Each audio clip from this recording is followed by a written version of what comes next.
Today, we're going to actually talk about why the team model in real estate wins and the leadership shift, that every agent faces eventually, being stagnant by themselves and the benefits of being on a team and what you get with being on a team as opposed to being a single agent. There's a time in every agent's career, whether it's 2 years, 4 years, 7 years, that you hit a ceiling. Maybe you feel isolated from everybody else, right? And that's what they say is, that being on a team turns that isolation into collaboration because you have someone to bounce off of. One of the things that I will tell you is it can be very lonely in real estate because you do a lot of stuff independently.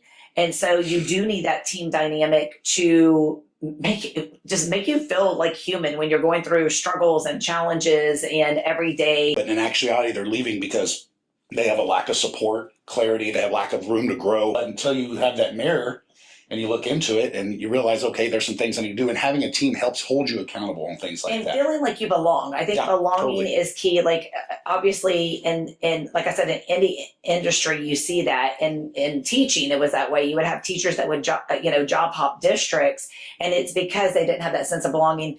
But also I think a key thing is with a team and the culture that you build is making sure that that individual agent, their voice is heard. So whether they come up with a new idea or they come up with, or they're sharing their challenges or their hurdles, they don't feel like they're the only person and they're going to be judged, right? And you also have a cheering squad. Being on a team, sometimes you might not be knowing something needs to be fixed unless it's pointed out to you.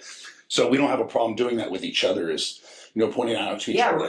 And I think one of the biggest things is people are so hard on themselves. We tell ourselves this story.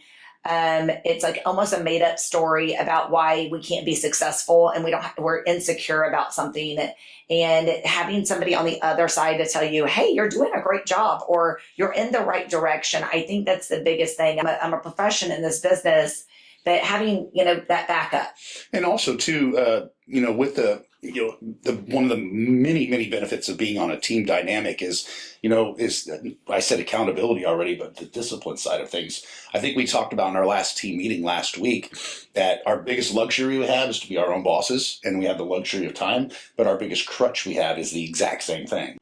But you can't do that. You got to be disciplined, and having the accountability, having a mentor or accountability coach. You can be a solo agent for as long as you want. And there's many solo agents I know that are extremely successful, are friends and mentors of mine in this business. So I'm not saying if you're going to be a single agent, you're never going to be successful. But I've also on the same side seen people come over to our team and they didn't know they were doing it wrong for so long. And it wasn't